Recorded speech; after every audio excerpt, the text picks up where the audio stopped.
You are listening to the free version of the Patreon Party People podcast, which means you're actually hearing last month's podcast. To listen to this month's podcast, simply donate $1 or more at patreon.com/blazehedgehog. Patreon donors get access to unreleased games, behind-the-scenes content, secret videos, and a personalized RSS feed for these podcasts. It also has links for ways you can donate via PayPal, Ko-fi, and more. Once again, that's patreon.com/blazehedgehog for the latest podcast. Microphone, apply, okay. Okay. Now say stuff? Okay. Okay. Oh, you're louder than me.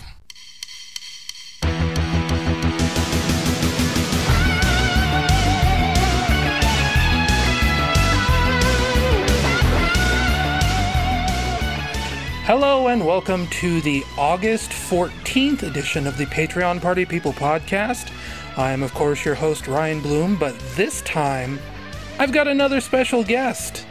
This is the voice, this will be the voice of Matt Pula. Hello! That's him. I was hiding out in the shadows. Yeah. He's my cousin. We've been friends for probably his entire life. Our lives. Yes. I'm a little younger. You're like 9 years younger? Maybe? No. I'm 28, turning 29. So that would be like 7 years younger, almost. Yeah, 6. Big difference. Yeah. Oh gosh, I don't know where to go from there. Yeah. Well, I'm here. I'm hanging out. I've been bugging this guy to let me do this for a little bit. Yep. And so now I'm doing it. Matt's been the one who all along has been like, put me on your podcast. And I've been like, I don't know, it's be a weird thing to do. And then I had a guest on, what was it, like 3 months ago? And it actually turned out like really well. And then I kind of didn't have an excuse anymore. Yeah, there you go. And then, I saw my opportunity and I took it. I triggered your trap card. Yes. I'll be your Andy Richter. I'll just be hanging out, cracking the occasional, hopefully well-timed joke to all your banter. Oh, is that the Hot Pockets guy? Yes, Andy Richter. Hot Pocket extraordinaire. No. You know who Andy Richter is. Hot Pocket. That's Jim Gaffigan. Same. It's the Hot Pocket. They're all the same to me. Andy Richter is Conan's co-host. Andy Richter controls the universe. That's true. He had that show for a season or two. I don't even think it lasted a season. Let's do the cardinal sin. Andy Richter. No, we're 11 minutes into this podcast and you're already fact-checking. It has not been 11 minutes. Oh, since right. we officially started. That was the warm-up segment. It was 2 seasons. 2 seasons? Really? 2002 to 2003. The more you know. You learn something every day. Oh, like that YouTube channel. Smarter every day. Yeah, yeah. Or that other YouTube channel, the Vsauce. Oh, I love Vine Sauce. This is just going to be the whole podcast, isn't it? Yeah. All right. This is how we talk to each other normally. And I guess that's what you get. Yeah. Well, we can steer it. How, what do you usually talk about? I listen every month, and I am blanking on how you format these right now. Usually I start up top talking about goings-on the YouTube channel, things I'm involved in, yes, like your status report of like what your projects have been. Work-related things, if you could call this work. Which this month started out, well, not even started out, I don't know. Point is, I locked down the final version of the Sonic Mania Plus video review script. Started capturing a little bit of footage of that, not of Sonic Mania Plus itself, but of related games that I'm going to be referencing in the review. I was kind of hoping it'd be like a small review. I expected I thought, oh, you know, it's a little add-on thing. It'll be like 5 minutes long. Now that I have the script, we'll say like 99.9% there, done. All I have left to do is write like the Patreon shoutouts at the end of the video. It's looking like it'll probably be more like 15 minutes, which is longer than I think I'm comfortable with, but also, you know, I'm saying everything I wanted to say. And, you know, once you get me started talking about Sonic, it's kind of hard to stop. You're like a leaky faucet there. Yeah. Like, there's actually more regarding me not being able to stop talking about Sonic the Hedgehog in a later segment. But, you know, you're next, writing a book. Did I spoil it? No. I mean, like, I was writing a book. The book is on the back burner, but there's something else. Is that what it's called? What? The book is on the back burner. Yes, that's the name of the book. Next, I should probably be figuring out like the shot list, you know, figuring out art requirements, things like that. Are you gonna keep doing the pixel art? Yeah, I think I'll probably try and like refine that process a little bit. I think I mentioned it in past podcasts that it was probably a little too high resolution. Like, it looked nice, but it didn't really look like traditional pixel art would, so... It didn't look like Willy Beamish. Yeah. Oh, everybody loves Willy Beamish. That's gonna be the intro music to this podcast now, is that crappy guitar song from the Willy Beamish intro. Speaking of not being able to stop talking about Sonic, in related news, we're talking like just this week, I was interviewed by a French newspaper called Le Monde. I think that's how you say that. Interesting. It can only be said Le Monde. It's M-O-N-D-E. Wow. They are old, too. Yeah, they're... Well, oldish. At first I was thinking like, oh, you know, Wikipedia says this is like, you know, the French version of the New York Times, and I ended up actually reading the page a little bit more, and it seems like Le Monde is more about like opinion pieces. There was also like some controversy way back a few years ago about like their political dealings, but they mainly seem to be just like one of France's biggest newspapers, and they have like an internet presence and everything else. Basically, they hit me up to talk about Sonic fan games because, you know, the release of Sonic Mania Plus last month. We have a new Sage coming up, the Sonic Amateur Games Expo. What was that? That's cool. What was that sound I just heard? Oh, I don't know. That was mysterious. I heard like a weird jingle. Here, hang on. I'm going to move my mic box. I think it was something on Discord. No, it wasn't. Where on earth did that sound come from? I don't know if I made it, because I didn't hear it. Yeah, I don't think you made it either. I just heard this weird like da-da-dun, and then I don't... That was weird. Anyway.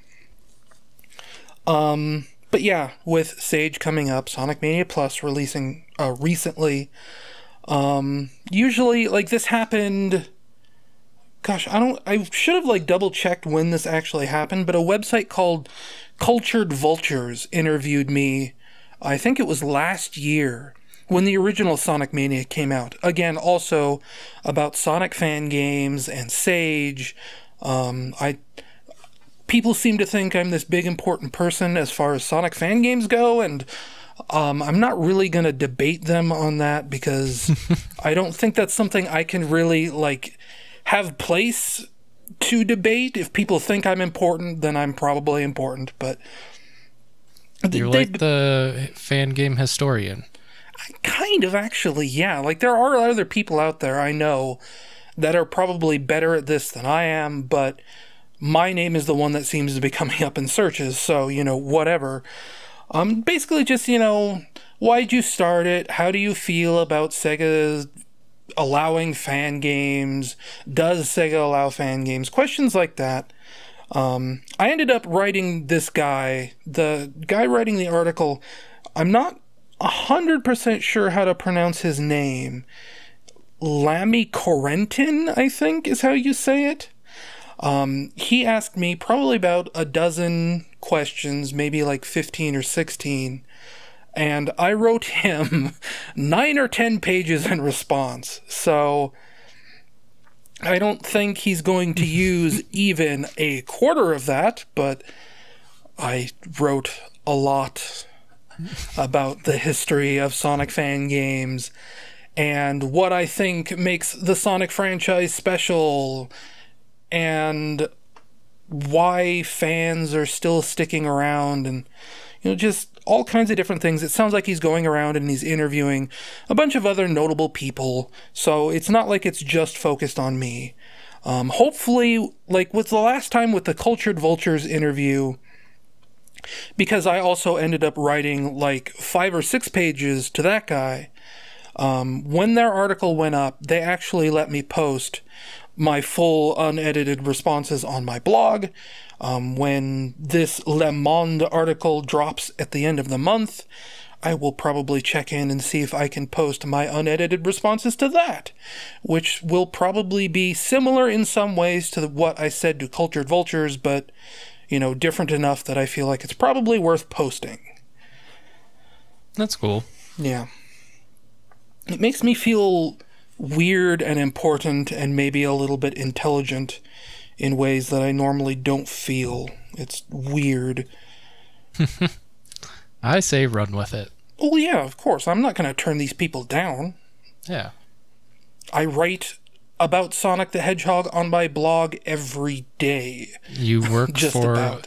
I mean, I was talking to my coworker friend because we were talking about making plans to play PUBG, and I went, oh wait, I have to record a thing tonight with my cousin. And he's like, oh, what thing? And I just sort of said it without even thinking about what that would lead into. And then I kind of had to give him like a minor backstory. I was like, well, he works for a website that focuses on Sonic fandom and games, and it's kind of his niche, and he runs a pretty successful YouTube channel, and he does a podcast for his Patreon, and I'm going to be on it. But then it turned out he had actually seen one of your videos, which is weird. Yeah. And I showed him your Overbite page on Itch.io. Nice. And he was like, that looks cool. So I feel like the next step for me in like weird internet celebrity things is the first time I get recognized on the street, which probably will never happen, to be honest, but like, I have had friends who have talked about, like, oh, people recognize me on the street. And it's like, what? You don't even have, like, a YouTube channel. How do people recognize you on the street? And it's like, will one day someone recognize me on the street because I'm wearing, like, one of my shirts or something?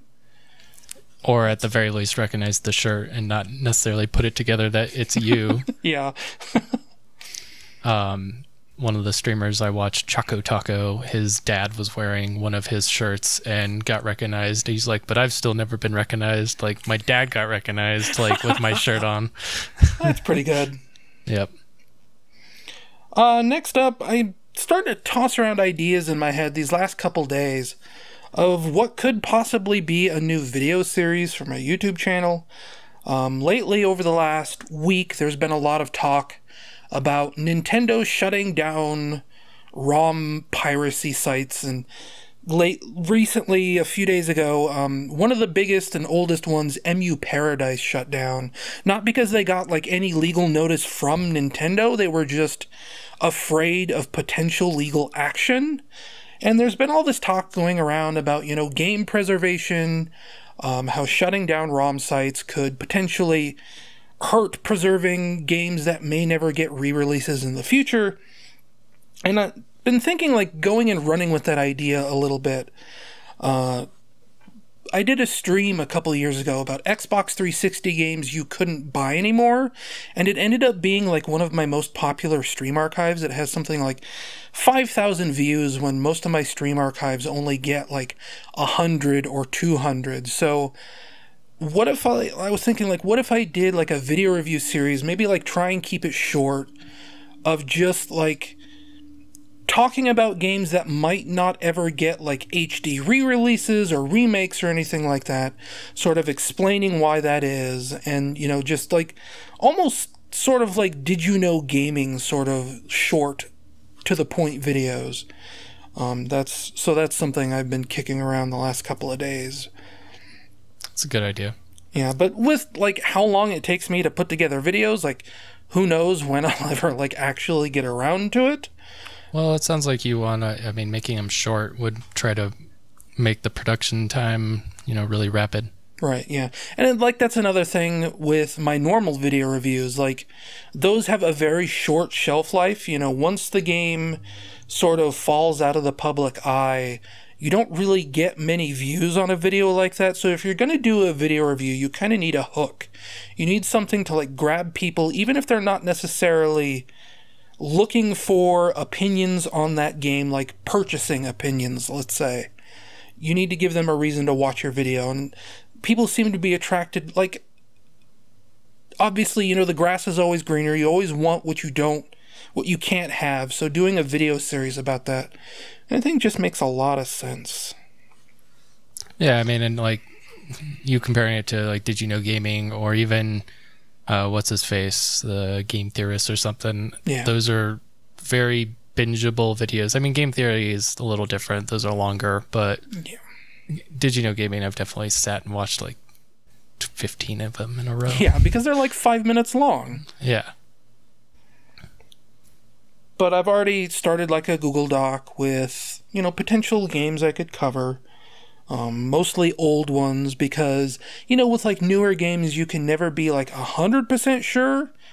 Obviously, like, what was it? Last Generation, I don't remember who developed it, but someone put out a Deadpool game, and it got pulled off the market for like 4 years, and then all of a sudden it just resurfaced one day out of nowhere on Steam again, and it was up for like 2 years, and now I think it's down again. So with, you know, more modern games, you're never really quite sure if it's ever going to come back or not. But when we're talking about like old Super Nintendo games, I think there's definitely, you know, we can pretty definitively say that something like Little Nemo on the NES is never coming back, because that was based on like a super old animated movie. There's probably like all kinds of weird like rights stuff with the character designs, and just, you know, it's just a weird mess that game's probably never coming back, so why not talk about it? And then finally, like, of the last of this work-related stuff, I'm working towards getting the stream archive for the 2012 Sonic Endurance Race for Charity up on my YouTube channel. It's something I've wanted to do, like, for years now, because obviously that charity race took place in like 2012, and, you know, I kind of sat on the stream archive for a really long time. Originally, I wanted to have it up, you know, within 2012. We did it in March 2012. I figured I'd have the stream archive up on my YouTube channel by the end of 2012, and then I ended up going through like all these computer problems, and it sort of got, you know, pushed way into the back burner. And then, you know, just like computer problems in general have prevented me from doing this series the way I wanted to do it. And it was like 2 or 3 months ago, I finally realized that, you know, hey, I'm finally in like a pretty good place where I could assemble all the source footage together and actually like put it out the way I wanted to put it out 6 years ago. And then I realized, oh wait, I don't have those files anymore. They're not on my hard drive. I don't know what happened to them. And thankfully you came through in the end and actually found out where they were hiding. It was on an old shared hard drive from our Let's Play series. Yep. That I had to physically pry open and then dock into a USB hard drive dock to actually get to. I don't think you actually told me you did that. I mean, I knew You said that you couldn't like find a USB cable for it? But then like right after I found one, and the light was coming on it, but it wasn't popping up on my computer at all. And I didn't feel it like actually spinning up. But this is like the third or fourth one of these little USB laptop drives, 2.5-inch drives that I've had that have failed like that. Yeah. And it's always the stupid cheap electronics that they use to actually make it a USB drive that fails. Yeah, the adapter. And so you pry it open and it works. Usually. Cool. Usually. But those are all rendered out, cut up. They're on my YouTube channel right now. They're all private because they need, titles and descriptions and thumbnails and tags. And I'm also not like entirely sure how I should release these. Normally when it comes to stream archives, I do this weird thing where the stream archive will be on my channel, but it will be privated and it'll be in a public playlist so that it doesn't like clog up my channel listing, but it's still accessible if you know where to find it. Doesn't clog up your tubes. Yeah, doesn't clog up my tubes, my YouTubes. Your tubes. Yes, your tubes. That's what I was looking for. That's why you're on this podcast. I got your back. But I was also thinking, maybe I could post it like a Let's Play, like, Monday, Wednesday, Friday. Maybe I could do it like once a week. Maybe, I don't know. I need to figure out how I'm going to publish this.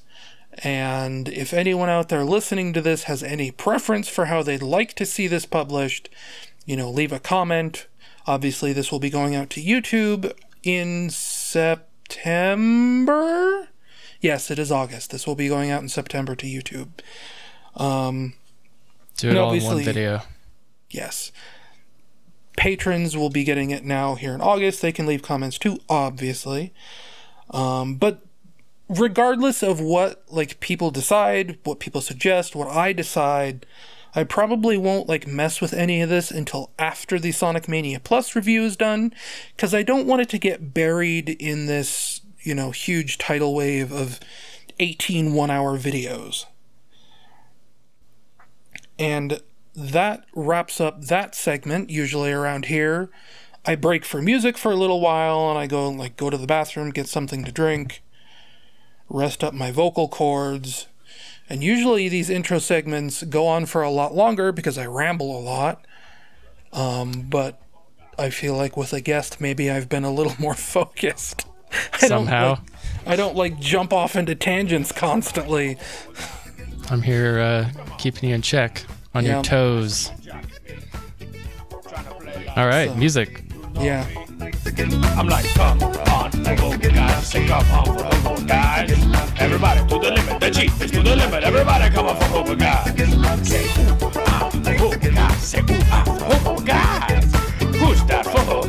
Why is it who is that for guys? I don't know who it is, but it probably is for guys. I asked my friend Joe, I asked my friend Jake. They said it was for guys. Say come on, guys, say come on for guys. Who's it to the limit? Say me, I'm to the limit. Everybody come on for guys. Say come on, guys. Say come on for guys. Everybody to the limit. Everybody to the limit. Everybody come on for guys. Say come on, guys. Say come on for guys. Everybody to the limit. Who's that? It's to the limit. Everybody come on for guys. Come on for guys. I see you jocking me, trying to play like you know me. I'm like, come on, guys. Say come on for guys. Everybody to the limit. The Jeep is to the limit. Everybody come on for guys. And we're back. Hello. As is customary, and by that I mean customary being the last time I had a guest, you get to start us off with video games you've been playing and entertainment media you've been consuming and whatever else. Okay. Well, so the primary reason that I wiggled my way into this was because I gifted you for your birthday PUBG, a game that I have played 700 plus hours of in the last year. Jeez, I didn't realize it was that high. 765 in the document that I wrote, but it's gone up since then a little more. Like, I played Left 4 Dead every night for 4 years straight, and I only got up to 900 hours. Yeah, I'm at 773. So, I like that game a fair amount. It's the second most played game, I would say, that I've ever really played. The most being Global Offensive Counter-Strike.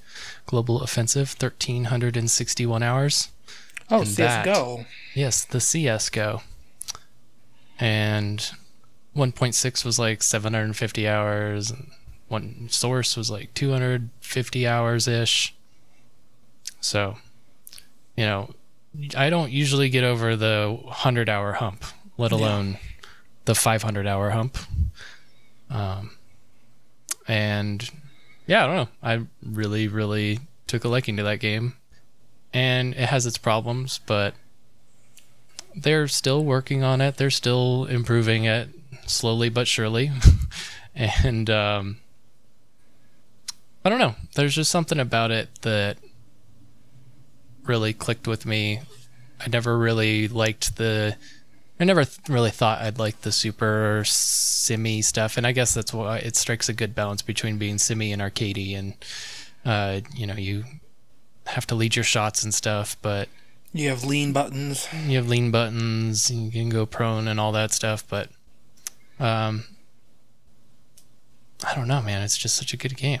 I'm still like amazed that it even works. I guess that's the other thing. Like, I'm old enough to just not be pissed at the fact that, oh, it's so laggy or whatever. I'm like, still, it's 100 players playing like a competent shooter that can be theoretically competitive. Yeah. I mean, definitely competitive in nature, but like viably competitive in an esports sense even. And I just really like it. Well, and that was also like the thing, right? Is that Bluehole or whoever actually had to like contract Epic Games to help them get the 100-player thing working. And supposedly that's why Fortnite exists, is because Epic figured all that stuff out and said, hey, we can also make our own game using this kind of 100-person in a map technology. And hey, we already have this game called Fortnite. Let's just quickly and very efficiently adopt that model. Very efficiently. Like, I yearn for PUBG that's as polished as Fortnite. Well, they did start the Fix PUBG campaign about a week ago. Yeah, I think that's a step in the right direction, especially compared to how transparent Epic has been with like their Fortnite changes and development. Yeah. But when I looked at the webpage, it still seemed like it was like very under-promising. They're kind of vague, under-committing a lot, in my opinion. We'll fix lag, whatever that means. Yeah, we've improved lag, but now we're going to fix the spikes. We're going to really fix those spikes, which is a good step. I mean, like, I don't know. I feel like their heart's in the right place, but they just don't really put up the results. They're always just short. Yeah, it was like, 6 months ago they said, oh, we're resolved to fixing the performance problems on the Xbox One version. And it doesn't really sound like they've done that. Yeah, it still seems like you need the X to actually run that game on the Xbox. I wish they'd add a deathmatch. I just wish they'd mix it up, be like, hey, let's throw in a deathmatch, because I want to practice gunfights in that game more. Excuse me. Without, like, just more efficiently, less annoying, grindy, wait for a full minute. There's a bunch of other little changes. They've made excuses. I don't remember the specifics about why their lobby timers are a full minute, but like, if Fortnite can basically start in 10 seconds once they hit the player count, PUBG should be able to as well. Like, that's one of those things where I don't know if that like really bothers me. It's kind of annoying in Fortnite to spawn in and not really even get to run around the island. You just spawn in, it goes 10 seconds, and then you're in the battle bus. Yeah, I didn't like that as much either, especially since they do put weapons in the lobby area, unlike PUBG now. But there's probably a healthy balance there where it's not 10 seconds, but it's not a full minute. Yep. But it's hit or miss. Yeah. And yeah, I still don't understand why they took the weapons out of the lobby area in PUBG to begin with. Like, that never made any sense to me. And then when they did it, they're like, well, we're going to add in a training area. And that was a year ago. And I've heard nothing about it since. But yeah, that's a cool game. We got a win 2 nights ago, me and Melissa. That's the other thing. Like, part of the reason why I've played so much is because my wife got really into it with me, and she's played literally just as much. So, you know, we came together. It happens to sometimes take over your life a little bit more. You end up playing for like full 8-hour days on the weekends.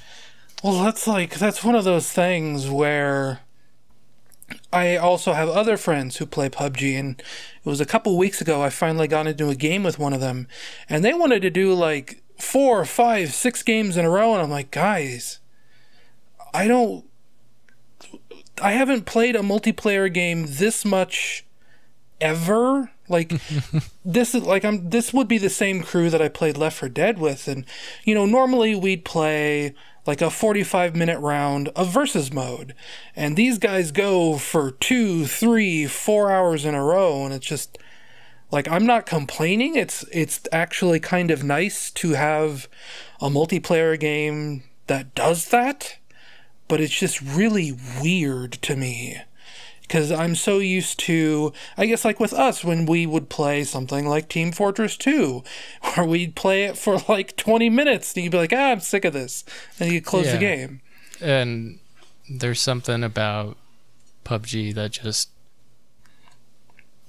it lights that fire inside you in terms of getting better, and like, you kind of always realize like, oh, if I'd made this different decision, that situation would have gone a completely different way. And it's really easy to sort of reflect back on your mistakes, and then I don't know, I got really hooked into the learning curve. I think they could, you know, stand to like kind of Call of Duty-fy it, or not even do Call of Duty, but just, you know, they technically have matchmaking, like make that visible, put a badged rank system on it like Dota or Counter-Strike. Overwatch, yeah, like display that number, make people like strive to be better and want to get better and be able to be like, no, I'm platinum 3 or whatever, you know? Yeah. And that seems like a pretty easy thing to implement when they already have a matchmaking system. They're just surface that data. Come on, guys. No brainer. Like what are they doing with all the money they're getting from the market? Like the marketplace. Yeah, like they're swimming in dollars. And like the Sandhawk Pass, you know, is total blatant Fortnite ripoff. I enjoyed it though. Like, I'd much rather spend $10 on something like that where I am guaranteed to get X amount of skins or whatever out of it. Yeah.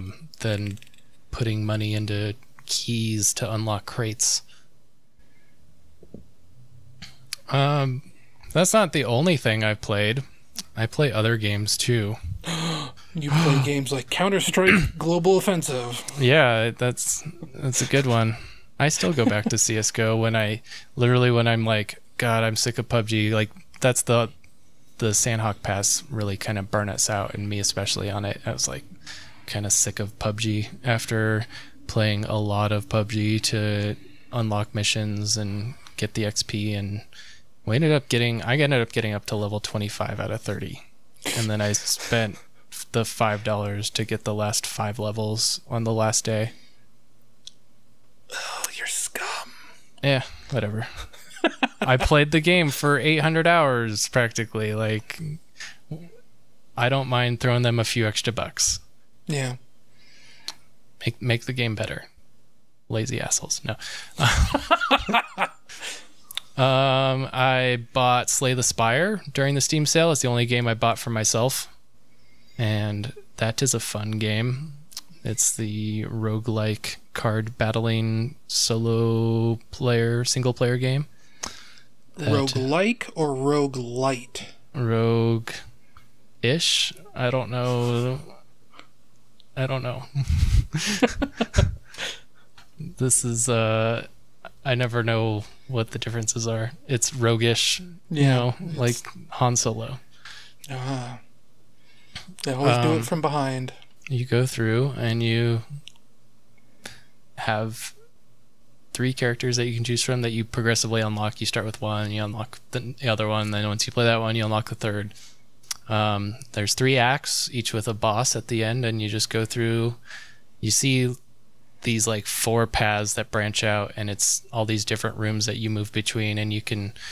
There's enemy rooms where you're just guaranteed to find an enemy. There's like question mark rooms where it could be an enemy, it could be like a little just scenario, like just a random encounter, like very Dungeons and Dragons like. And then there's merchant spots, and there's bonfires where you rest, or you can choose to rest, or you can choose to upgrade a card, one of your cards, to make it better. And it's a deck building game, so as you're moving through these rooms, every time you beat a room, basically you get an extra card that you get to pick from, like 3 to add to your deck. So it becomes this risk reward of everything, and it's a fun, good game. And then there are elements that carry over between runs, I'm pretty sure. It's been a little bit since I played it. I got kind of stuck on the second act boss. I did like 6 runs where I just died on the second act boss and didn't really feel like figuring it out, and I still want to go back to it, but it's good for like a run-based game that's really low stress, because I like those type of games a fair amount. Rogue Legacy was my probably most played rogue-ish game, as I'll continue the phrasing. But yeah, would recommend if you want a low stress roguelike where you're not like Enter the Gungeon where you're like really stressed out half the time because it's practically a bullet hell shooter. For me, my like low stress rogue game would be, oh gosh, what's this called? Heavy Bullets. I got a friend gifted me that on Steam a few years ago, and that's a first person shooter made in Unity. It's like got this kind of neon art style, and it's not something where like I'll play tons of it, but you know, when you just want to chill out and watch like a YouTube video or something, load up Heavy Bullets and just. I have a game kind of like that called Swarm Lake, and it's pretty fun. It's got good music, and you just jump around and shoot geometric shapes. It's kind of more like Devil Daggers meets Geometry Wars. That sounds pretty cool. And so you can't jump, but you can shoot off the ground and bounce yourself up. And then you have 2 fire types, and there's like these bombs that are floating up in the air. So you're kind of encouraged to float around and hit these bombs to blow up big groups of the geometric shapes that are grouping up and swarming massively at you. And it's the best way to handle them. But your score is only based off of these little shards that explode off of the pieces that you shoot or explode. And so all these little shards go everywhere, and you have to pick those up, and that's what tallies up to be your score. So then it's like this whole risk reward of exploding and then trying to run through the path that you just cleared to get all the points. Yep. That sounds cool. Yeah, it's like it's like $1. It's a $1 game on Steam. So just like Garfield Kart. Yeah. That was recently updated. Yeah. Anything else? About Garfield Kart? That was a good segue. Do you get to? Is there a character that rides a Segway in Garfield Kart? Not that I've seen, but I haven't played that much of it. No. Well, I've played a few other games. Enter the Gungeon, Advanced Dungeons and Dragons update was released. That I really like that game, but it's just difficult enough that I haven't wanted to sink time into getting better at it. Battle for Polytopia on phones, on Android. It's like Advance Wars meets Civilization. And it's very fun. It's free. Pretty fully featured free. You basically only have to buy... The only thing you can buy, I think, are additional civilizations.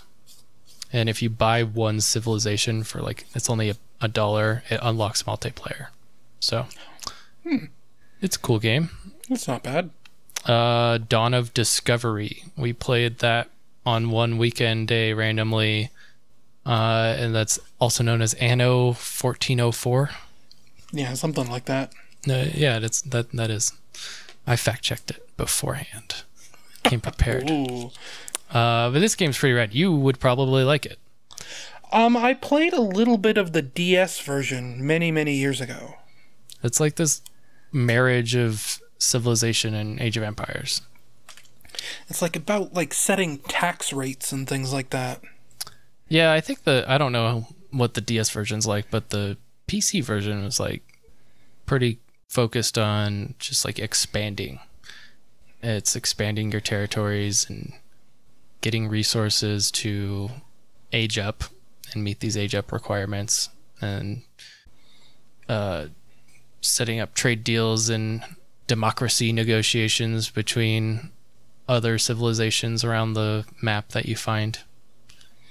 Well, from what I remember hearing when the DS version came out, this is like a really old, like, Danish game series or something. Like, it's been around maybe since, like, the DOS era. And I want to say that when the DS version came out, that sort of, like, proved that the franchise could work in America. And ever since then, they've been sort of growing the franchise more and more as, like, this international game series. They started in, like, the late 90s. So not that old, but yeah.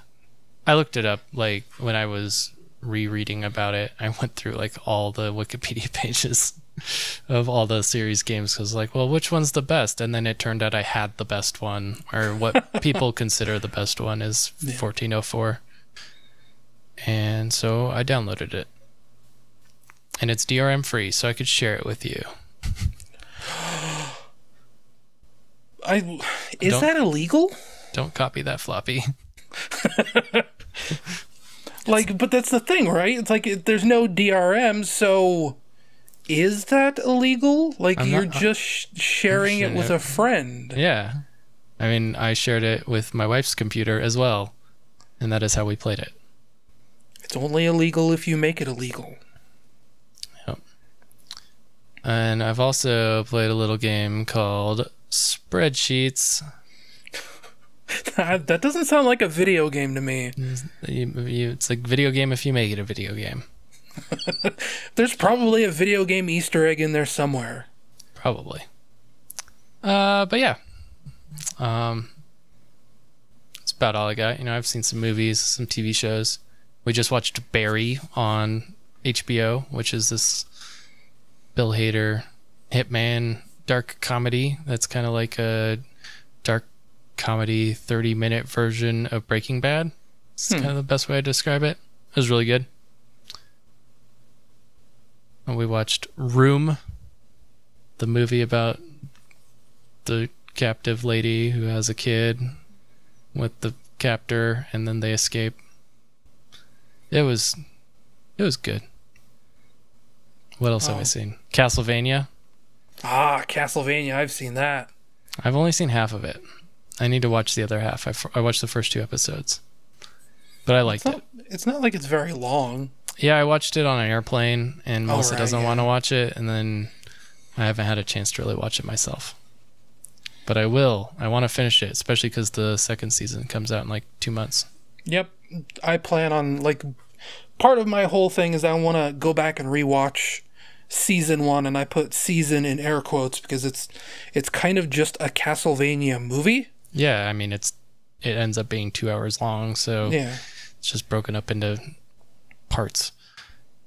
I didn't realize that it was, what was his name, Garth Ennis who wrote it, and that's the Transmetropolitan guy. Was it Garth Ennis? Gosh, Warren Ellis? Warren Ellis, that's the one. Yeah, Garth Ennis is Watchmen. Yeah. But yeah, that's a good bloody time. And, like, the whole weird thing about Castlevania, I don't know if you know this or not, they've been trying to get, like, a Castlevania movie made for years. And I think Warren Ellis might have been attached to it like all this time. Like, I remember way back when like the Dreamcast was still current, going to Castlevania fan sites for updates on the Castlevania movie that was being made. And it was always someone wanted to retell the story of Castlevania 3, which is what this Netflix series is finally about. It's like this, finally, after like 15 years, this guy finally got to make his Castlevania series finally. Well, good for him. Yeah. I'm glad it's turning out well. Yeah, like, that's the surprising thing, like, beyond all of it, is that apparently it's been in the works for so long, and you think, you know, something in the works that long is probably garbage. And it's not. It's actually, like, really good. It's like Mad Max Fury Road. It was in production for like 20 years or whatever, and it never had an official script. It was just like storyboarded out from the director George Romero or whatever, and you know, it was in this huge production hell cycle forever, and then it turned out to be not only the best Mad Max movie, but one of the best like high budget action movies that, you know, definitely the best movie of the year in that genre, in my opinion. You ever watch the alternate version that came out that like changes all the colors to where they're like super desaturated? Nope. Yeah. Have not. I'm trying to think, like, there was something about that version, like the studio, like, he originally made the super desaturated version, and the studio was like, ooh, no, and made him, like, jack the color up, or maybe it was the other way around, something like that. I don't know. It's a weird thing. I don't know. I feel like the film grading on that was very deliberate. Yeah. What I remember movies have seeing you like seen? concept art of it originally. It was like this super artsy looking movie originally, and then he had to change it for some reason. Well, I like how it turned out. Yeah. I like the like before and after FX shots that they're floating around on YouTube. It's kind of crazy how much that they do. Like a lot of practical stunts in that movie. Yeah, like, oh, you're just like kind of enhancing things and then color grading it. Yeah. But yeah, I guess that's about it. I saw the Disaster Artist. That was pretty good. With James Franco. Yes, Jamie Franco. It's actually more like Dave Franco's movie. He's like really the star. James Franco is major co-star, but it's definitely like Dave Franco. It's James Franco's little brother, who's the better Franco at this point. James Franco's like a weirdo. Yeah. He's getting to be like the next... He's got rapey vibes. Who am I thinking of? The guy, he was in Transformers. Oh, Shia LaBeouf? Yeah, he's turned into the next Shia LaBeouf.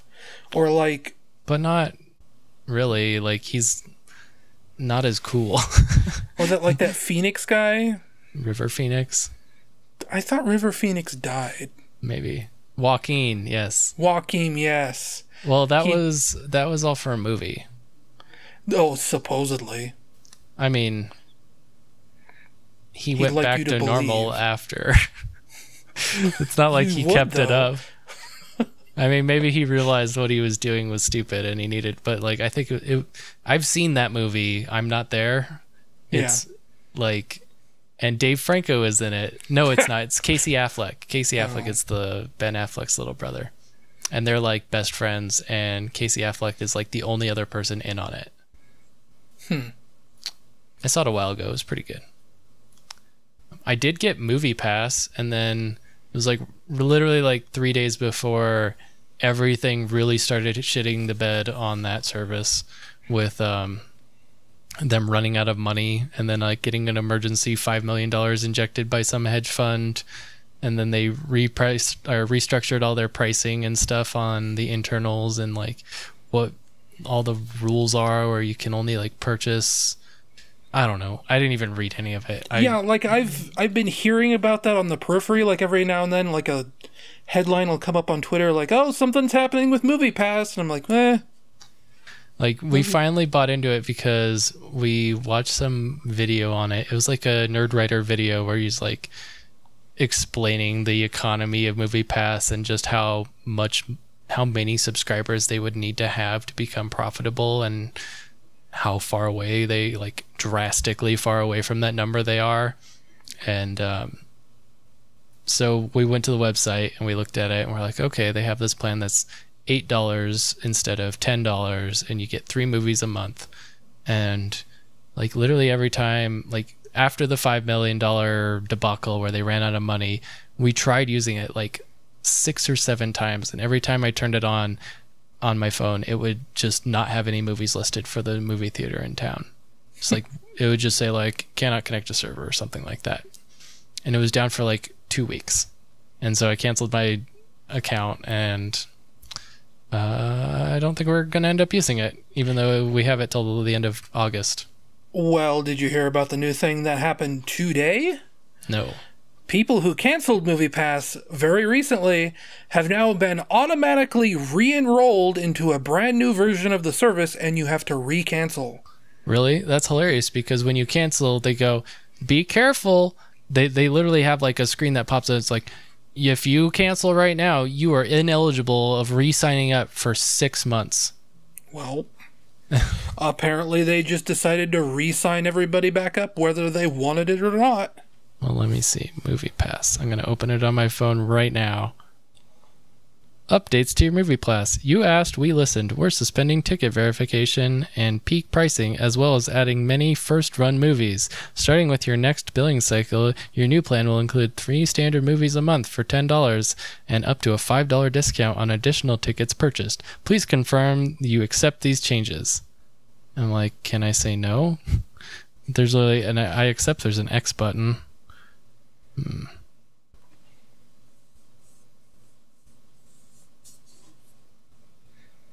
This is thrilling radio. It is.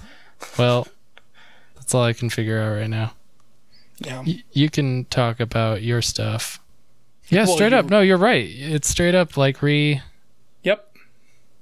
It's like next billing day, August 26, 2018. I retweeted it like 2 hours ago. That's amazing. Yep. So I guess games I've been playing, I think I wrote these chronologically. I don't know, I kind of wrote them out real quick about 20 minutes before we started. I ended up, like, not 2 years ago, like last year, there was a sale on Xbox Live where they had Burnout Revenge for like $2. So I thought, I like Burnout. I bought Burnout 3 at some point recently. I remember playing the Burnout Revenge demo when I first got my Xbox 360, so I spent like $2 or $3 on Burnout Revenge. And, with moving and everything, I didn't really have a chance to sit down and play it very much. And then even once I got set up here with my desk and everything, I couldn't really hook the Xbox 360 up to the internet to download any of the games I'd bought, because my Xbox 360 is like old as dirt. It is a very first model from like 2007, back before they even had like an HDMI port. So it doesn't support Wi-Fi, it doesn't support HDMI, it's component cables only. It sounds like a Hoover vacuum. Oh my gosh. A Hoover does not even begin to compare what this Xbox 360 sounds like. It sounds like a jalopy. Properly spun up. It sounds like you're sitting inside of a fighter jet. I have the same model, so I know how it is. Yeah. But finally, like sometime at the beginning of this month, I dug out an Ethernet cable, and now I have 2 Ethernet cables stretched across my bedroom floor. Ooh.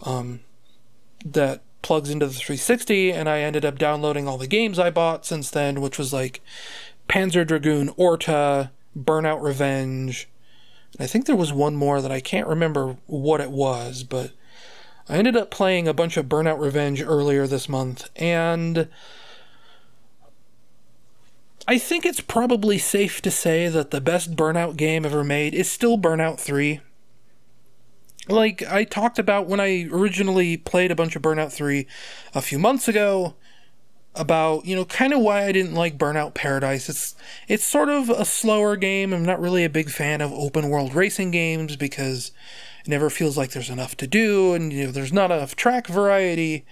Burnout 3 ends up kind of striking a really nice balance between, you know, just having a lot of stuff to do and not really getting sick of it, and not really clogging up the pipe with unnecessary things to do. Burnout Revenge is more like Burnout 3 than Burnout Paradise, but it makes a lot of changes that just sort of make it into a nightmare to play. Primarily, like, the number one thing that really bothered me is the menu system. Like, you wouldn't really think it would be hard to mess up a menu system in a video game, and somehow Burnout Revenge manages to do it. It's broken up into like this weird tier system where as you level up throughout playing the game, you sort of earn these star rankings, and star rankings are sort of like the game's difficulty level, and like, trying to figure out how to even describe how this looks. Challenges are broken up based on their star level, and then, so let's say I pick a 2-star menu. It takes me to a selection of environments, like it'll be Motor City, some kind of highway, a coastal town, and then inside each one of these locations is like 5 or 6 different events. And the way it structures its unlocks, the way it structures everything else, it feels like really confusing to figure out which events have unlocked next, which ones are available. At one point I ended up starting a challenge, failing the challenge, and it dumped me back to the menu, but I wanted to retry the challenge I had just failed, and it took me like a half an hour, literally a half an hour, to figure out which tier, which environment, and which event it was. Because when it kicked me out of the menu, it reset me back to, you know, whatever the hardest difficulty I was last on. So going back to the difficulty I was on, figuring out which environment it was, which event it was, like, I couldn't find it. It was just, it's such a nightmare to navigate. It feels like you're navigating like a labyrinth, like a maze. It's terrible. And isn't like Burnout 3, doesn't it just have, isn't it like a world tour? Yeah, it's this weird sort of like GPS system map where you go and it has like a list of events inside of that one area or whatever. Yeah. It'll show you like a globe, you pick the continent, and then it shows you like a world map with various icons all over it. And it's very easy to read. This is just, it's lists inside of lists inside of lists. It is disgusting. Burnout 3 was always, I mean, it was the first and only Burnout until Paradise that I played. And Paradise never really hooked me the same way. 3 was definitely the best. Yeah, like Burnout Paradise isn't a bad game, but it's just, it doesn't feel like what made Burnout cool. Even though I'm sure there would be people that would disagree with that. Yeah. And then the other problem with Burnout Revenge is that it's kind of a linear game. In Burnout 3, you'd get, like we said before, this map, and you'd have like 4 or 5 different events to choose from at any given time. With Burnout Revenge, you have like maybe 2 events to choose from at a given time, and not only is it like a pain in the butt to figure out where these are, you sort of get locked into event types that you might not necessarily want to play. The biggest problem I have here is that they make you do a lot of crash mode events. I don't like mind crash mode, but it's this thing where I have to be in a specific mood to play in crash mode. I have to want to play Crash Mode. And I ended up getting into this scenario in Burnout Revenge where I wasn't in the mood to play Crash Mode, but Burnout Revenge really wanted me to play like 3 or 4 Crash Mode events in a row before it would let me move on to the next event type. And that's terrible too. That's why I stopped playing that game, is because I ran into like a brick wall where it's like, okay, here's a bunch of Crash Mode events, go nuts. And I'm like, no, I'll pass. Yeah. And it's also, go ahead. Oh, I was just gonna say, yeah, I definitely am in the same boat with the Crash Mode. I enjoyed it, but it was very much like, okay, I'm kind of burnt out on racing, so I guess I'll do Crash Mode for a little bit. Yep. And it's also just like a really ugly game. Like, I'm not picky when it comes to game graphics. I play a lot of retro games. You know, I kind of expect low polygon counts and blurry textures, but this is just a really ugly looking game. Like, it is early 360 light bloom all over the place. It makes the whole game look like it's covered in Vaseline. It's disgusting. Yeah, I barely remember playing the demo of that on the 360. Well, so did I, but I had a very distinct memory that I probably played it for like 2 hours one day. Because the demo, I think, was just one event type. I think it was like a road rage event in some kind of like California redwood forest level or something. I think I played it for like 5 minutes, and then I made myself stop because my Xbox came with the other Vaseline-soaked racing game, Need for Speed Most Wanted. Oh, I remember borrowing that from you. Yeah, I can imagine that game probably didn't age very well visually either. Yeah, I imagine it didn't age very well. I remember Need for Speed Most Wanted being very brown. It's very brown and, again, like oversaturated and light bloomy. Well, not even oversaturated, but like just very light bloomy. Yeah. But it had, what's his name in it? Razor Callahan. Yep, that's the one. He'll mess you up, man. You owe him a 10-second car. What does that even mean? I live my life a quarter mile at a time. In those 10 seconds or less, I'm free.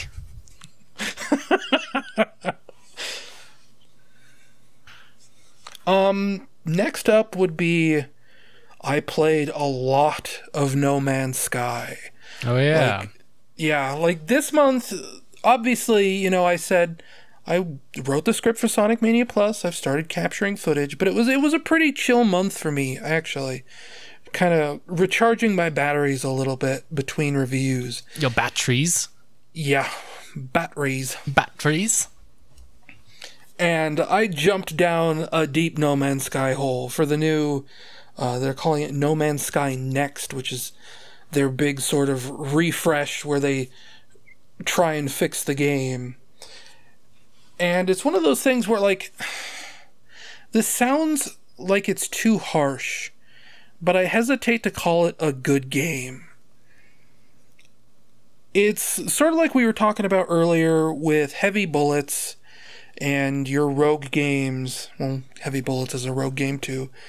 It's just a real, like, chill out game where, like, there's no real cutscenes in the game, there's no voice acting.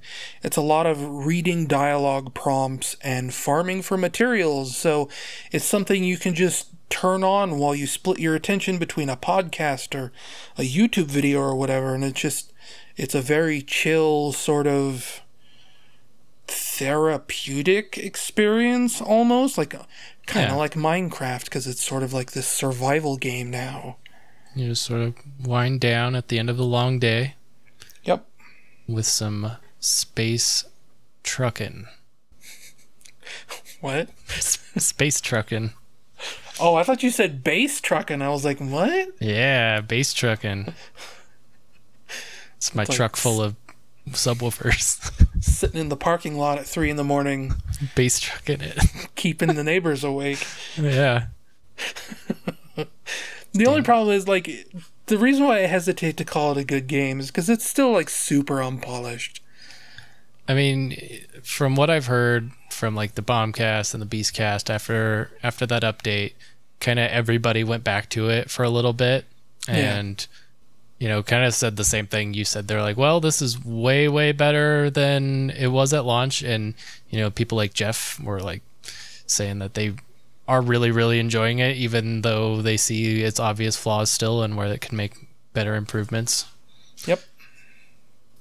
Seems cool. It still seems like, I think I said this to you in chat, it still seems like a game that I would pay like $20 for. Yeah, that sounds pretty good. I'm trying to think what I paid for it.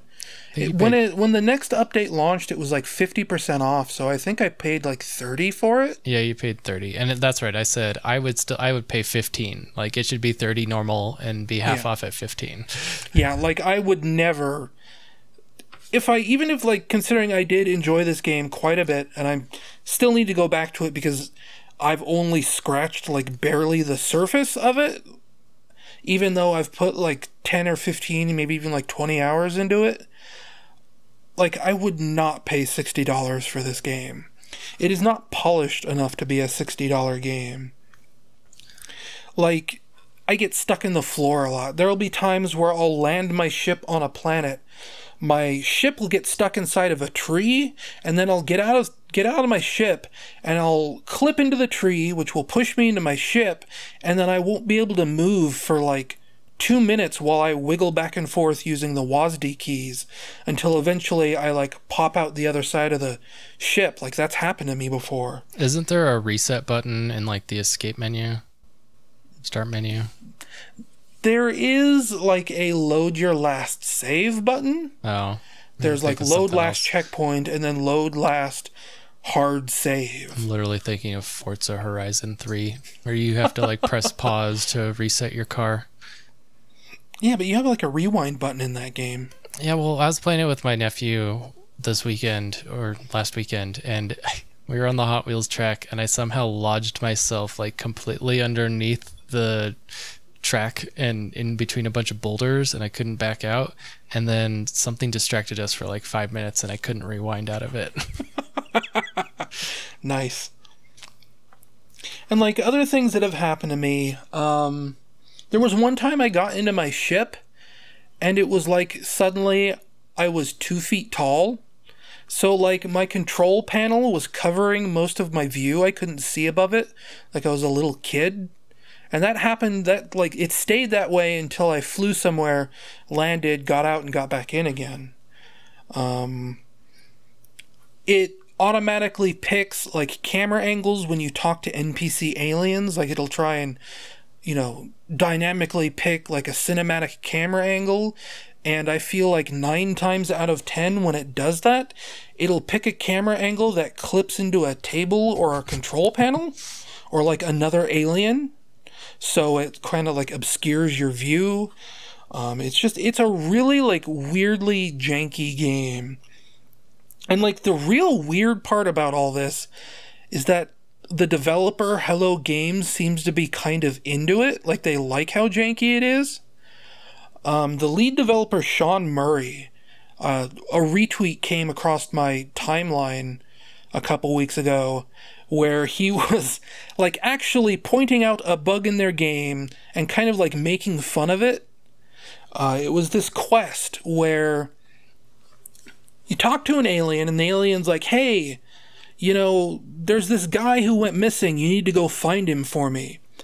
And he accepts the quest, and the quest puts like a quest marker where the missing guy is, and you have to go talk to the missing guy, report him as found, and then go back to the alien that gave you the quest. Well, the quest marker just marked the guy who gave him the quest. So the alien told him to go find a missing person when the alien was the one who was the missing person. And then he talks to the alien again, and the alien goes, great, you solved the mystery, and it marks the quest as completed. Perfect. Yeah, and Sean Murray, he's the CEO of Hello Games. He was the face of No Man's Sky, and he's tweeting this video, and he goes, yeah, this is perfect. The game's working as intended. It's like, okay, dude, what? But, you know, if he's into it, if he thinks that's fine, then, you know, maybe it's not so bad. Maybe we should all just embrace the procedural generation. Yeah, I was going to say embrace the jank. Yeah. There's nothing wrong with embracing jank. Well, yeah, like, so many games out there are only fun because of the jank. Like PUBG. Well, you and me have spent a great deal of time making fun of Two Worlds. Oh, yeah. That weird Oblivion ripoff. It's amazing. Yeah. Did you know that apparently Two Worlds 3 was just announced? Oh, world? Oh, word? Yeah. Oh, world? Oh, worm? No, that's teen memes. We don't want to get into teen memes. Two Worlds Too Furious. And, like, that was another thing. Two Worlds 2 also just recently got DLC, like brand new DLC to sort of like cross-promote Two Worlds 3. And that game hasn't been touched in like 4 or 5 years. That game was amazing. And like, I know it was really bad, but it was actually fun to play still. Well, yeah, like, I had a lot of fun playing the first Two Worlds. You played it, and like, I think you played it more than me. You just ran off one day and ran to, as I tend to do. Like, my big problem is I get video game wanderlust sometimes, which is another reason why I really love No Man's Skies, because you can just, you know, you can land on a planet and spend 6 hours on one planet and have a grand old time. But with Two Worlds, I just booted the game up one day and that was what I played all day. I just ran around the map to see where the edges were. And that was fun. Like, I found dragons and orcs, and I think I ended up walking up to the final boss tower before the game was like, okay, we're spawning like end level baddies here that kill you in one hit. And I was like, okay, that's too much for me, and that's where I quit. Have you seen the speedrun for that game? I have not. So the final boss in that game is like, you start the game inside of like this little keep castle area, and then you run outside and there's a bunch of cutscenes, and then you keep running and you run past this like dark brooding guy in a cloak, and that is the end boss. And so the speedrun for the game is like 5 minutes long, and you create a character, run out, skip all the cutscenes, jump over a log, and then get to a guy, and you just wail on him until he eventually dies.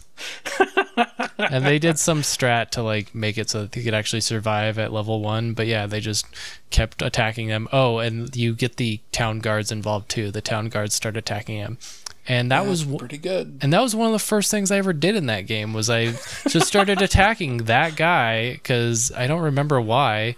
And I just started attacking him, and then all the townspeople started attacking him, but we never killed him. And I was just like, he must just be unkillable. And then eventually I moved on. And then, yeah, fast forward 5 years or more, and I see it on some like AGDQ or something, and it was pretty hilarious. That's pretty good. And there are parts about Two Worlds that I did like. I think maybe they borrowed this from The Witcher. I'm not actually sure, but there was like a potion mixing system in that game. Yep. And that was the fun part, is you run around and you pick like all these plants and stuff, and then you just make random potions. And it's this super intuitive interface where, you know, it broke down ingredients based on what effects they had, and you could make like super toxic potions, but you could also like offset it with different ingredients to negate the toxic effects, and it was really fun to screw around in that game. And didn't it have multiplayer? You know, it might have. I don't remember. I remember the Xbox 360 version, I remember the PC version, and I think maybe if there was multiplayer, it was exclusive to the Xbox version? Because I feel like if it had multiplayer, we would have tried it on the PC. I think we couldn't. Oh, it does have online multiplayer on PC, on Steam. Huh. When we played it, was it like a Games for Windows game originally? No. No. Because you sent me a version. Yeah, that's of what the I was game. kind of alluding to. This was prior to employed Matthew. Yes. Back when you And had like more whatever, time like than money. we can say that one of us pirated the game, but now both of us own legitimate copies. Yeah, I have it in my Steam library. I'm looking at it right now. So do I. Yep. Last played January 26th of this year. Yeah, I remember that. You told me you were going back to it for like an hour. No, oh yeah, this game's awful. I'd rather just play Oblivion. Yeah. I always go back to Oblivion instead of Skyrim. You should play Daggerfall. I've tried. It's hard. And it's hard to make it run right. Get good. Well, isn't there like... I was going to say, isn't there like a GOG version, but I guess not. I have the GOG version. Oh. Pretty sure. Or maybe I have the GOG version of Arena. I just know that those games became free at some point. Yeah, they did. But I'm pretty sure they're in my GOG library as well. There's also, like, if you're having trouble getting it running, there is a project out there. I don't know if it's updated recently or not, but there was someone trying to remake/port Daggerfall to, like, Unity. And they were actually making, like, some pretty serious progress at one point. Unity Fall? Was that what it was called? I don't know. Whatever. Also this month, like, we're talking... Was it yesterday? It might have been yesterday. No, it was like 2 days ago. I streamed Sonic Adventure with the Mirror Mode mod and the Japanese script retranslation. I know I made like a big deal about how I thought that script retranslation would be like crap or whatever because, you know, I'm very picky about how things get translated, but playing through it on stream, like, it actually seemed like totally fine. Like, some parts are, like, super wordy when they shouldn't be, but by and large, like, it was not offensive or not even really that funny. It was just normal. So is that the end of the saga? Like, the retranslated saga? Yeah. I guess. I don't know. Like, I still have the cleaned up scripts for Sonic Adventure 2 that I do think are probably at least a little bit better. I think like part of the thing with Sonic Adventure is maybe that's been worked on a little bit more. Obviously, my scripts for Sonic Adventure 2 are at least a year out of date at this point. So, you know, maybe over the course of the last year and a half or whatever, I know that Windy person went through with her girlfriend and they were working to refine the scripts or whatever. Maybe my scripts are just the old bad scripts and I'm complaining about nothing. So, it's quite possible. Yep. And then also, like, I thought mirror mode would trip me up super much. Like, I called the whole stream, like, Bizarro Sonic Adventure because I thought, oh, you know, it's going to be like this big, weird, different thing. And then the retranslated script didn't really bother me. And then I very quickly adjusted to the mirror mode. Like, every now and then I'd come into a level, like a room or whatever, and I think, wow, this feels, like, super weird and different. And then that would last about 10 seconds, and then I'd just go, oh, it's still just Sonic Adventure. And play it like normal. But that stream archive is now up on my YouTube channel, and unlike most stream archives, it is public. So, you know, if you don't know where my stream archives are, don't worry about it. You know, you just go to my YouTube channel. It's there. I saw it. Yes, you saw it live. Part of it. No, actually, I didn't. Sorry. I was not tuning now in. I'm wounded forever. That was on the weekend, right? That was... Yeah, it was on the weekend because Aiden was over and I invited you to play right. Fart right, Night. yeah. That was like Saturday night? Yeah. Yeah. And it is currently Tuesday night. I think that's probably about it as far as games go. I wanted to finish Uncharted 2 before I recorded this podcast, but I kind of like really ran out of steam on that game there towards the end. Naughty Dog, like something nobody really talks about, I feel like, is that Naughty Dog really likes to make their games super difficult at the end. Like, I never beat Jak and Daxter because that game gets like impossibly hard at the like final level of that game. I think like the Crash Bandicoot games like get super duper hard towards the end. And Uncharted 2 gets super duper hard at the end. It's kind of like this death march where they're just sending like endless waves of these bullet spongy enemies with like the strongest body armor in the game. Like you'll face like 2 or 3 at the same time, and it's this real nasty slog there in the last hour, and I just haven't really buckled down and put in the time. You gotta get good. Yeah, I do. And, like, that's the other thing that Naughty Dog does. Since Crash Bandicoot, they've had, like, this dynamic difficulty system where if you die too much on a section, they'll, like, start giving you helpers. Like, they'll give you more health or more ammo. They turn on baby mode. Yeah, basically. But it's gradual. It's not like this. It's not like Super Guide like Nintendo would do, let's say. I don't remember what... I beat that game once, and I've started it like 2 more times and then bounced off of it, probably because it's too difficult. Yeah. Well, like it doesn't get super difficult until you get to like the train level where you're riding through the jungle, and that's when I really started to like feel it. I remember that. I think that's like right near the end. Yeah, that's like the last third of the game. Yeah. That's a good game. Yeah, well, it is a good game. Like, I wasn't super hot on Uncharted 1. And I know people aren't super hot on Uncharted 3. But Uncharted 2 is a thumbs up. I have 3, and I think I played it for like an hour, and I didn't like it. I don't remember why. A lot of people, like, the thing that I remember people complaining about with Uncharted 3 was that it like really messes up the shooting system. Like it introduced like this lag when you move the cursor around the screen that people really hated.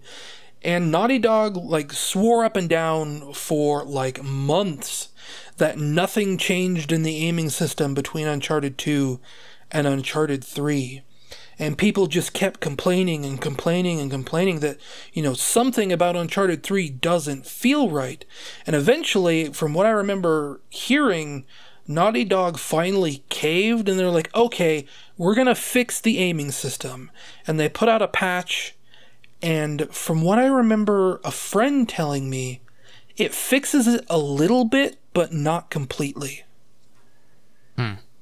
Yeah.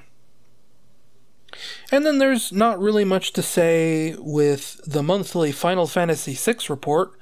I think last month I was just starting the Floating Continent dungeon, which I am still at the start of the dungeon, in fact, because I ended up like getting really lost and confused in this dungeon.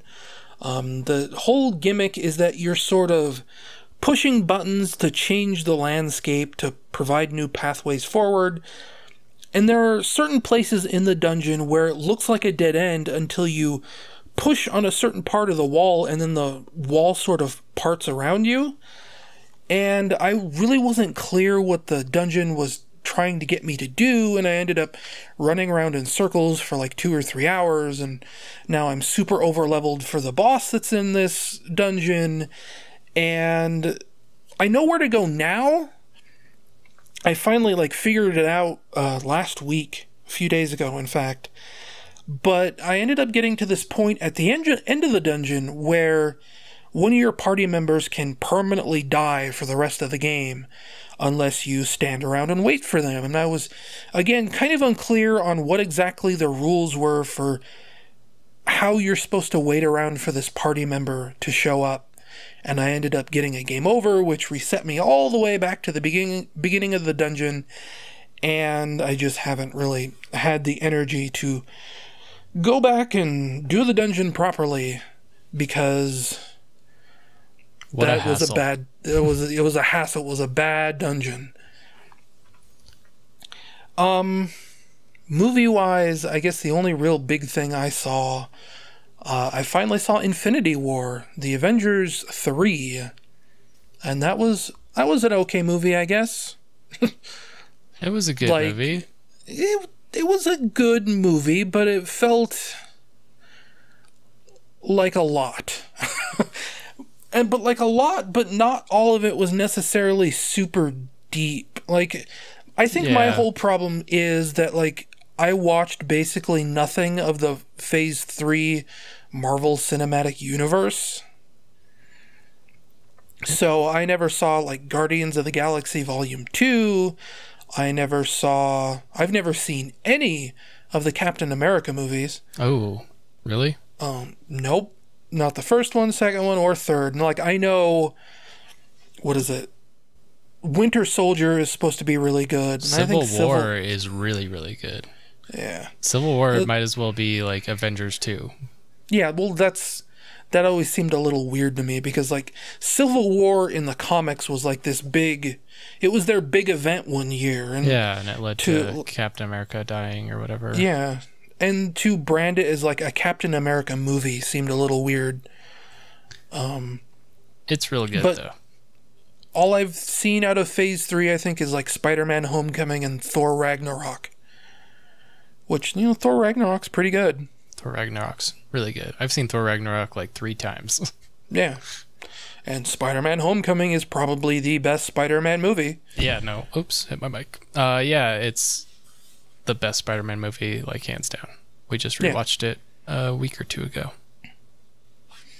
And, like, just with Infinity War, it's just like you're bouncing between all these different characters so quickly and so fast, and there's also, like, too many one-liners in that movie. I think they do a good job with how much they have to set up and get through for the second movie. Yeah. Well, also, I just feel like they forego, like, a lot of characterization for the heroes, because I think they're probably banking on the fact that you're super familiar with, you know, who Iron Man is, who Spider-Man is, who Captain America is. Yeah, they're definitely like taking their liberties with that. Yeah. And, like, the movie is more about Thanos. Yeah, he feels more like the main character, and it almost feels like at points like they're trying to get you to root for him. No, definitely, like, he is the main character of that movie, and he has more screen time than any other character. Yeah. By a large amount. And it's just this, like, really weird thing where it's like, he's the villain, he wants to kill everyone, but they're making him super sympathetic, and you kind of want Thanos to win. Thanos did nothing wrong. Yeah. Like, Thanos makes a lot of good points. Just get rid of half the people. Overpopulation, man. What are we going to do about it? What are we going to do? Build a wall. Logan's Run. Soylent Green is people. Yeah.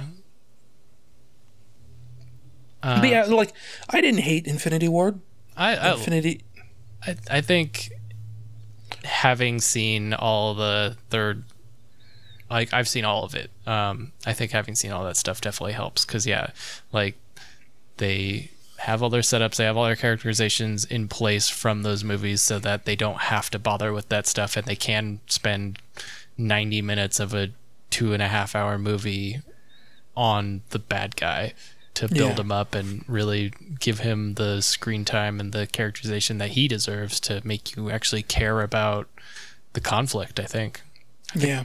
And, like, I was definitely feeling the whole, I haven't seen all these movies about the time it got to, like, the new Guardians of the Galaxy characters, and then especially, like, all the stuff with Black Panther and Wakanda. Then it was like, I don't know who any of these people are except for I know he's Black Panther, but yeah, I think that's Bucky Barnes. That Bucky Barnes is at that point, and he's like, "We got you a new arm, boy." That's my Black Panther impression. Terrible. That's a good movie, though. Black Panther. I would recommend it. It's cool seeing Andy Serkis in not CG because he plays a major villain. Is Black Panther on Netflix now? I don't know. I feel like it must be at this point. Like, if The Last Jedi is on Netflix, then you'd think Black Panther would be. But, like, that's definitely on my list of things to watch. I also never saw, like, Avengers 2 because I heard Age of Ultron was maybe not the greatest movie. It is so forgettable and like doesn't seem to have had any like real effect other than introducing Vision. Like that's really all it did, I guess. And Scarlet Witch. Yeah, those characters. Yeah, the Silver, the Time Boy, Quicksilver. Yeah, Time Boy. Quicksilver the Hedgehog. Yeah, and I remember nothing about that movie. But I feel like I had the problem that you're having with Infinity War that I had with Age of Ultron, because I went into Age of Ultron not having seen Winter Soldier. I don't think I mean, Iron Man 3 didn't really matter, but I hadn't seen that. I hadn't seen any of the like Phase 2 stuff, I guess, when Age of Ultron came out. And Age of Ultron picks up like it's a hot start from the end of Winter Soldier, basically. And so not having that context, it just drops you into the middle of this conflict. Everything's blowing up, shit's popping off, and it's cool to watch, but you're just like, what the fuck's going on? And then I tuned out and I don't remember any of it. Yeah. And like I said, I think I liked Infinity War. It's just, I don't know, that's a really weird movie. Like, there's kind of nothing like it out there. In terms of just like this crazy scope, it's this huge crossover. Like, they have all these movies now, all these characters, and nobody else is doing movies like that. Yeah. What do you mean? Well, I mean, Justice League, come on. Oh boy. I should watch that eventually. I fucking suffered through Batman versus Superman. Oh my god, I can't believe I watched that. I have not watched any of the DC Universe movies. I watched the other one, the Suicide Squad. That was terrible. Obviously, we don't have to go into depth on that. But now I feel like slightly invested enough that, and actually, like Man of Steel, I really liked. Man of Steel was actually pretty good. But it was all downhill. Yeah, and then, God. And they have so much potential. They're just cutting corners. And fucking Aquaman, like, get out of here with Aquaman. But everyone loves Aquaman. He's totally not the butt of every joke for the DC Universe for the last 25 years. And even if he wasn't, like, who fucking cares about Aquaman? Like, come on. Dollar store Thor. Let's make him... They're, like, trying so hard to make him cool. I know. Well, Hire the Game of Thrones guy. For a while. They give him like a hook arm and they give him long hair and a beard and they're like, yeah, he's grizzled. He's the hardcore Aquaman everyone's been asking for. He's not the goofball you remember from Super Friends.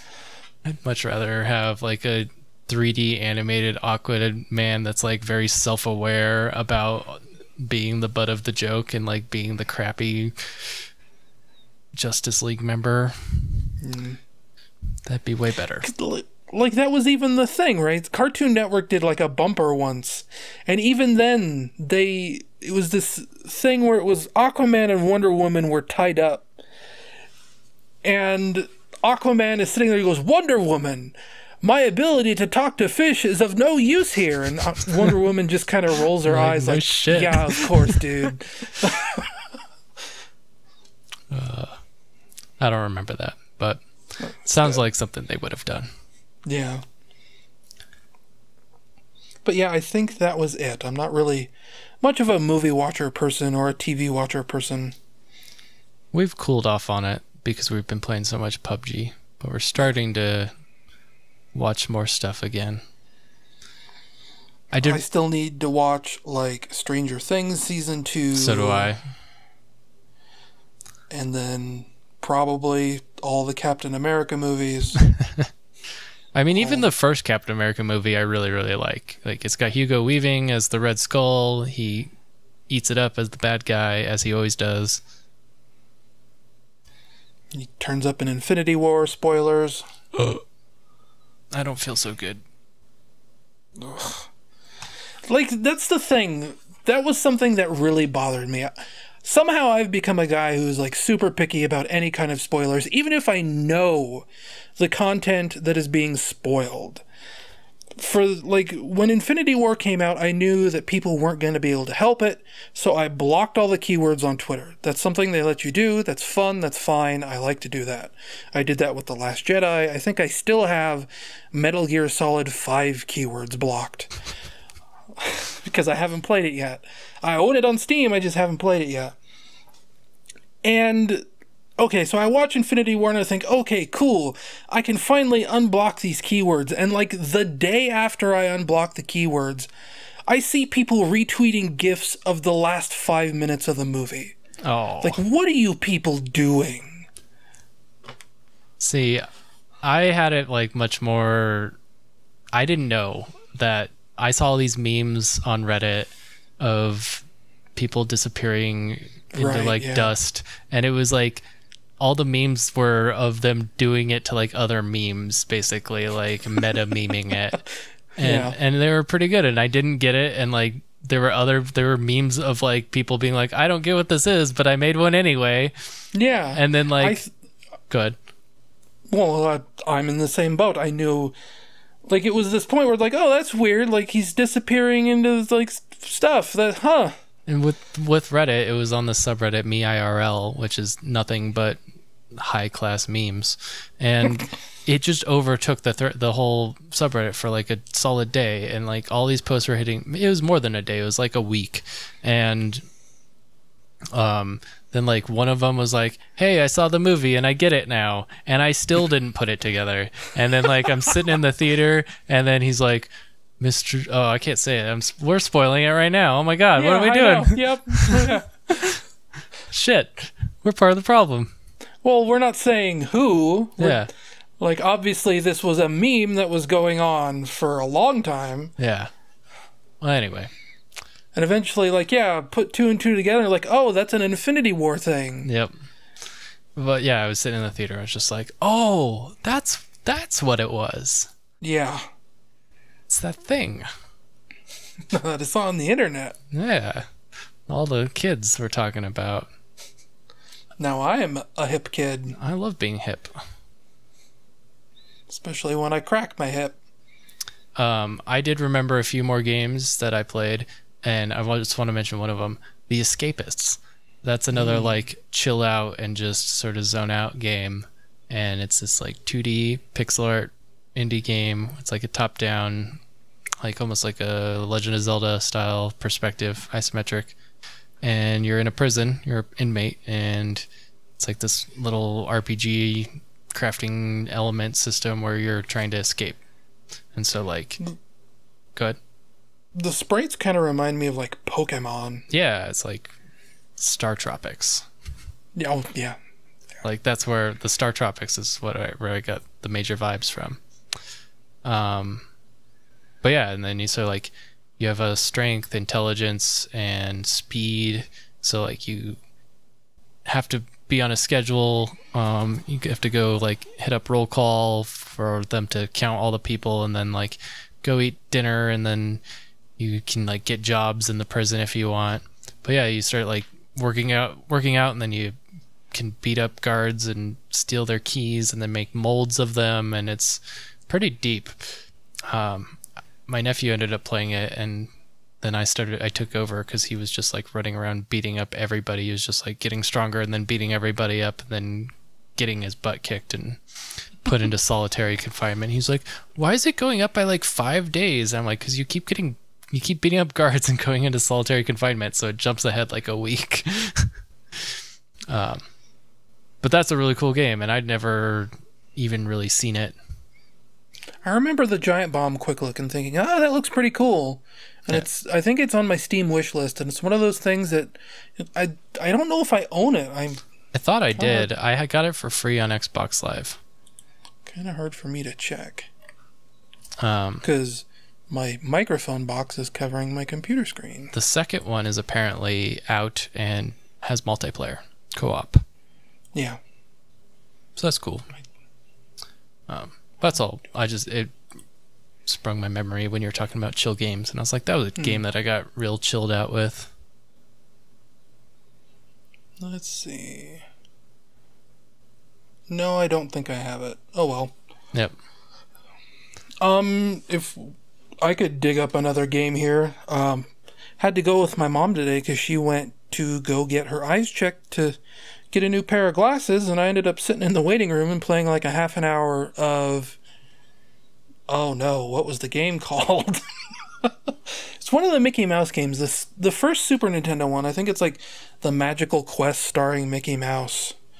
It was a Capcom platformer, and if you don't know, Capcom made like a lot of really good Disney games for the Super Nintendo. They made the Aladdin game. They made 3 of these Mickey Mouse games. And I think they made a couple more in between, like Virgin games, also handling a lot of the 16-bit Disney games. I remember always wanting this game, seeing it in magazines and being like, this looks amazing. For some reason, I had it in my head that it was like this super easy baby game. And sitting there in the waiting room, like I got like 4 game overs in a row on the first boss. Jeez. Yeah, it's one of those things where like I have this little Game Boy Advance device, the Revo K101. It's like it doesn't have the best D-pad on it.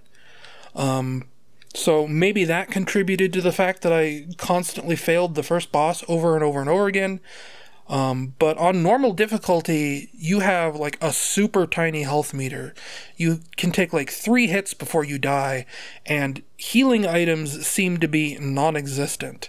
So, you know, you'd get to a little zone before the boss did like this maybe like 30-second platforming challenge, but it's like all these spike walls that, you know, are really hard to avoid because you're trying to balance yourself on top of this apple, and the apple is what keeps you out of the spikes, but it's also really hard to stay on the apple because the apple is rolling. And then you finally get to the boss, and the boss itself takes like 10 or 15 hits to kill, and it's just, it was like a surprisingly difficult game for being a Mickey Mouse Super Nintendo game that seemed like really harmless on the outside. Yeah, I think I heard that about that game. I haven't played it though. I did see, I remembered when you were talking, I did see some kids playing it in a hardware store. That's a good place to see a video game. It was like family-owned little hardware store in Hudson, and their kids had like a SNES hooked up on a TV. Like the whole weird mechanic is that obviously it's a platformer, but the one thing that Mickey can do is he can grab and throw enemies. My nearest point of reference was probably a game that was parodying it.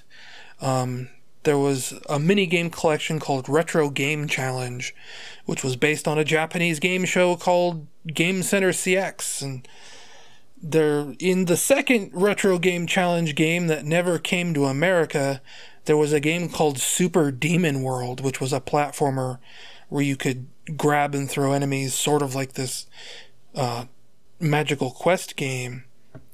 But like I think my point of reference with it being so easy, I've played the third Magical Quest game, which lets you play as either Mickey or Donald. And that game, the third one, never came out in North America, but there was a translation patch, so that sort of like piqued my interest, and I played with the translation patch for a little while. And the third game seems like really, like, that's where it seems super easy. For whatever reason, like this first Super Nintendo game, the first Super Nintendo game, for some reason, is, like, again, I don't know if it's just a wonky D-pad on this device or what, but it seemed like really surprisingly difficult. But I think that's probably about it from us, right? Yeah, I'm good. So I think that's the end of the podcast, and as always, I don't really have a way that I sign these things off. I just sort of ramble until the music comes up. I'll say real quick, if you want to find more of me, I'm on the internet. Oh, yes. Good call. What's my thing? I'm looking something up real fast. Find him on them internets at Jones Big Ass Storage. Truckrental.com. It's that's a lot of bees. That's not it. No, I'm trying to find my Bandcamp page, which I'm like desperately failing at. You don't use Men of Rapture anymore for Bandcamp, do you? So I do not. Yeah, my Bandcamp is mpula at .bandcamp.com. Mpula, M-P-U-L-A. And I have been making and not releasing songs for over a decade now, or about exactly a decade now. So I have been putting together a compilation of pretty much every song released and unreleased that I am able to dig up. And as of now, I'm at like 30 tracks or something like that. So I'll be putting that up eventually. I make other music as well occasionally when I can. Patrons who may remember Space King and Draconian, he did the music for those games. Yeah. That's the main thing. I have a Twitter. I never, ever tweet, really. You've been using it more, though. Kinda. I go through little spurts where I like tweet a few things or such. But anyway, that's at Matt Pula with 3 T's. MATTTPULA. Alrighty then. And that is the end of this podcast. Bye. Bye. Bye. What was that? It sounded like a robot.